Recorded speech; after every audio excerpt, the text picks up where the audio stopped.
So, LeBron got hurt, like, a few days ago. It's like 4 days ago now.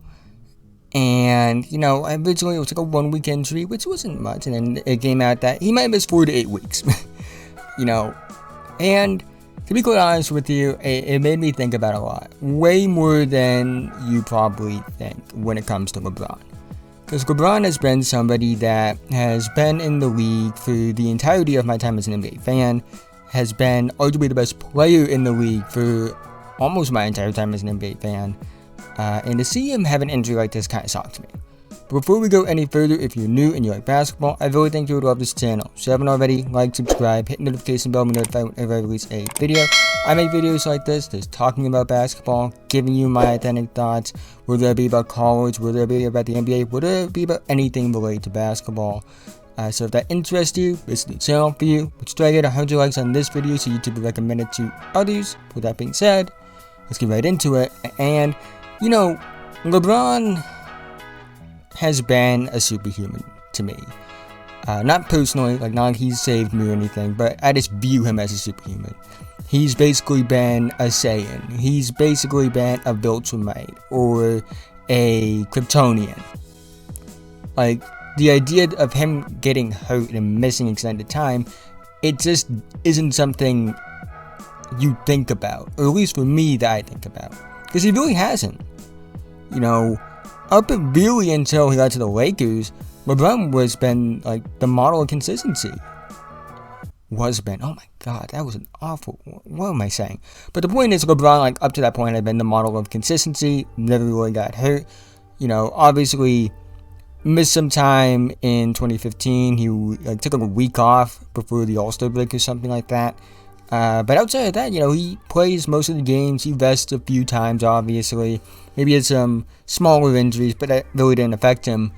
But, or a lockout, like in 2012, or even the situation in 2020, that, we all know what happened. Or, yeah, you get it. The point is, the idea of him getting hurt and missing extended time, it just doesn't register for me. Because you just don't expect it to happen. But it has. And it makes me wonder, and I think it doesn't make me wonder, actually. I know, LeBron's on the decline. Whether you want to admit it or not, LeBron is declining. And his decline is very indicative of how good he has been, and how great he has been, I should say. Not good, great. Great's a better word to describe it. Because, really, you start to notice a decline ever since he's gotten to LA. But if your decline's still 26 points, 8 rebounds, 9 assists on 50, 35, 69 nice shooting splits, that's still really good. That's still all-NBA caliber. Even this season, before the injury, this is an all-NBA caliber season, I would say. 25, 6, and 7. I don't know why I'm struggling to read the basketball reference page. But I am. That's besides the point, though. He still is very good. And I think even when he comes back, he's still going to be very good.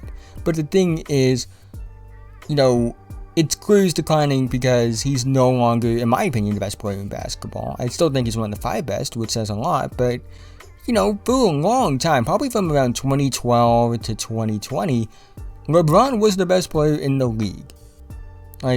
You would say it and you wouldn't think much of it. Because it was just kind of obvious that he was. It's no longer obvious. I think there's an argument when healthy, he's still the best player in the league, but it's not as clear cut. Before, even when other guys were having all-time great seasons, like Steph Curry in 2016, or James Harden having the seasons he had, or Giannis having the seasons he had, or even Kawhi Leonard making the run to the finals that he did, you would still look back and say, yeah, LeBron's still probably the best player in the league. Now you don't. And really, since LeBron has kind of vacated that spot, even though he's still in the running, he's no longer clear cut in the spot at the top of the NBA. It's kind of created debate. I don't think there's a clear cut consensus on who the best player in the league is. You can name 5 or 6 guys that probably deserve that title now. I think LeBron, again, when healthy, he's still in the running, but it's just no longer clear, and that's a sign of decline. But with LeBron being out, what does it mean for the Lakers? Well, it means that Anthony Davis is going to have to step up. I know Anthony Davis can be the guy. I've seen it in New Orleans, even though there wasn't as much postseason success as you would have hoped. When he got to the playoffs, he was awesome. He put up awesome numbers in the playoffs with New Orleans, and he was awesome as a number 2 guy. Even looking like the best player on the Lakers at times during that run they had in 2020. Like, he's very good. He just has to be consistent and, so that he can be that guy. I think in order for them to maintain and be good in the West, Davis is going to have to put up the numbers he put up in New Orleans in the playoffs, which is 30 plus points and like 12 plus rebounds. I think he's very capable of it. He's already one of the best defensive players in the league. He can block shots, he can switch, he can do a bunch of stuff. Offensively, he's very versatile as well. And, I think he's capable of it, but we just have to see it. So there's that. Russell Westbrook will have to be more consistent. He's been up and down, doesn't even describe how his season's been so far. Carmelo's actually been pretty good, I would say, this season. Given how old he is, he's around the same age as LeBron. Obviously, his decline has been way more noticeable than LeBron's has, but I think he has carved out a nice role with the Lakers and is playing probably his best basketball since his days with the Knicks. So there's that. But really, I think it's just like thinking because I don't think about this a lot. Like, especially with someone like LeBron, which is, where does this story end? It's not in like the very, very near future. I think he still has plenty left in the tank. But how much longer will he want to play? I think he plays to at least 2024, which is the first year LeBron James' oldest son, Bronny James, will be eligible for the NBA draft. And believe it or not, I actually believe Bronny James is a very good prospect in his own right. Maybe not like super highly ranked, but he definitely has potential to play in the league. And that's just not based off him being LeBron's son, but, he's actually like a very talented player in his own right. So there's that. I think even with that, I think LeBron plays past 2024, which is wild to think about. I think he plays into his 40s. I think he actually has like a bunch of records that he'll break in his 40s as well. Because I think, maybe it's me like not being able to picture and imagine the idea of what LeBron will look like when he's completely washed. Because like, again, this is like probably the worst I've seen him. Because I really didn't watch him like his rookie year, obviously. So like this season, maybe last season was like the worst basketball I've seen him play, and the worst basketball I've seen him play is still all NBA level caliber. So I just don't know. I think LeBron will retire on his own terms in his like early 40s, which isn't as far away as you think. I think he's going to retire probably with an All-Star appearance, maybe even one that's likely deserved and not just like a farewell All-Star appearance that he's going to get.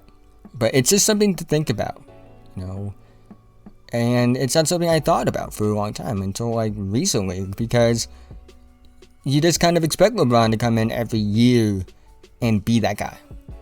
And he has been. He still is that guy. Maybe not like to the level he once was, but he still is. And, just the idea that sooner than later, we will see a version of LeBron that is on his last legs or going out on his own terms.